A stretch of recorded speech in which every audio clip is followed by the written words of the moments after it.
Hello everyone, happy new year to you. एक नई कहानी के साथ नए साल में आप सबका स्वागत है। ये कहानी बहुत ही प्रेरणादायक है और बहुत ही टचिंग है। मतलब सुन के आपको काफ़ी ही दुख भी होगा कि वृद्ध अवस्था में किस तरह उनके साथ दुर्व्यवहार होता है और वो कितने दुखी होते हैं इस उम्र के पड़ाव में आकर। तो सुनिए कहानी। एक वृद्ध इंसान की, जो अपनी नौकरी पूरी करके रिटायरमेंट लेके जब वो अपने बेटे बहू के पास रहने शहर गए, तो कुछ दिन तो उनके साथ ठीक ठाक व्यवहार ही हुआ। वो उनके साथ बैठ के, वो और उनके बहू, बेटे और 4 साल का पोता, चारों साथ मिलके आराम से डिनर, लंच, ब्रेकफास्ट करते थे। पर वृद्धावस्था में पहुंचने के कारण उस वृद्ध व्यक्ति के हाथ कांपते थे, दिखाई ठीक से नहीं देता था, कमज़ोर भी हो चुके थे। इस कारण अब जो टेबल मैनर्स कहते हैं, या उस तरह उनके साथ बैठकर खाने में वो थोड़ा संकोच भी करते थे, क्योंकि हाथ कांपने के कारण उनके हाथ से काफ़ी खाना भी इधर उधर या गिर जाता था, पानी छलक जाता था, दूध या जूस कुछ भी हाथ में पकड़े ग्लास कांपने के कारण गिर जाता था, जिससे उनको खुद भी शर्मिंदगी महसूस होती थी। पर वो कमज़ोर थे शरीर से और इस उम्र में पहुंच चुके थे कि बीमारियां भी लग जाती हैं। पर बेटे बहू काफ़ी दिन तक उनको नोटिस कर रहे थे, उनकी इस बात को। वैसे तो उन्हें इग्नोर करना चाहिए था कि बूढ़े हो गए हैं पिताजी, इस तरह होगा, ये नॉर्मल ही है। परंतु ये सोचने की बजाय बेटे ने कहा कि अब ये नहीं चलेगा, इस तरह खाना बर्बाद और खाने का मज़ा किरकिरा हो जाता है, कुछ इंतज़ाम करना पड़ेगा।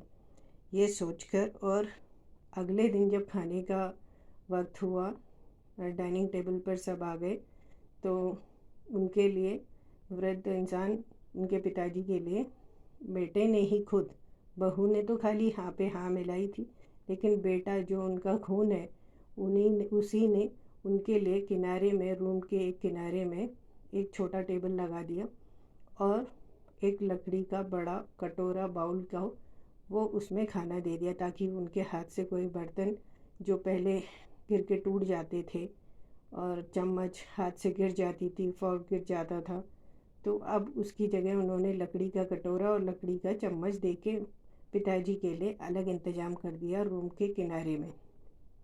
ये देखकर पिताजी को काफ़ी दुख भी हुआ, पर ठीक है, उन्होंने वहीं खाना मंजूर किया और ये सब तीनों बैठ के आराम से डाइनिंग टेबल में खा रहे थे।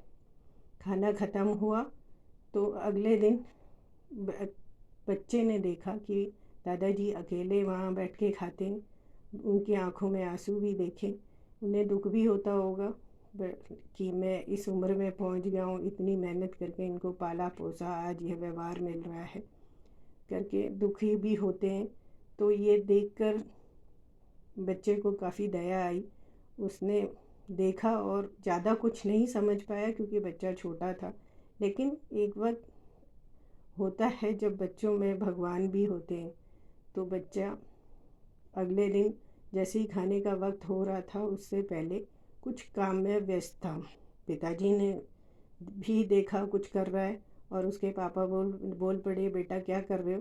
तो उसने मासूमियत में कह दिया, पापा और मम्मी, मैं आपके लिए लकड़ी का कटोरा बना रहा हूँ, क्योंकि जब मैं बड़ा होऊंगा ना, तो मैं आपको इसी कटोरे में खाना दूंगा, ताकि आप दादाजी की तरह गिराओगे तो फिर आप इसी में खाओगे। ये सुनकर दोनों समझ गए कि हमारा व्यवहार कैसा है और हमारा फ्यूचर क्या होगा करके।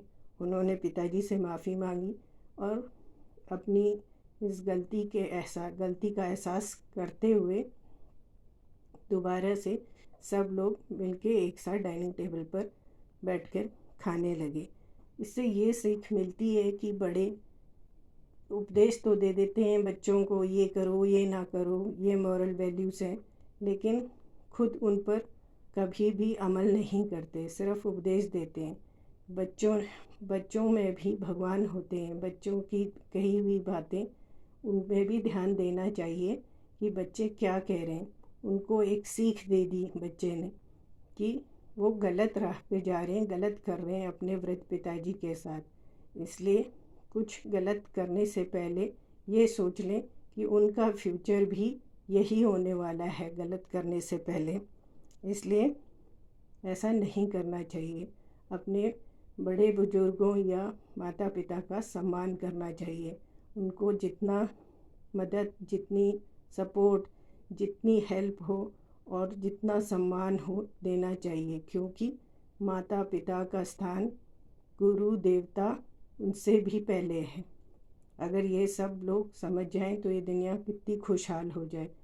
आशा करती हूँ आपको ये कहानी पसंद आई होगी। प्लीज़ लाइक और सब्सक्राइब कर दीजिएगा। Happy new year again. फिर मिलते हैं नई कहानी के साथ। Bye bye.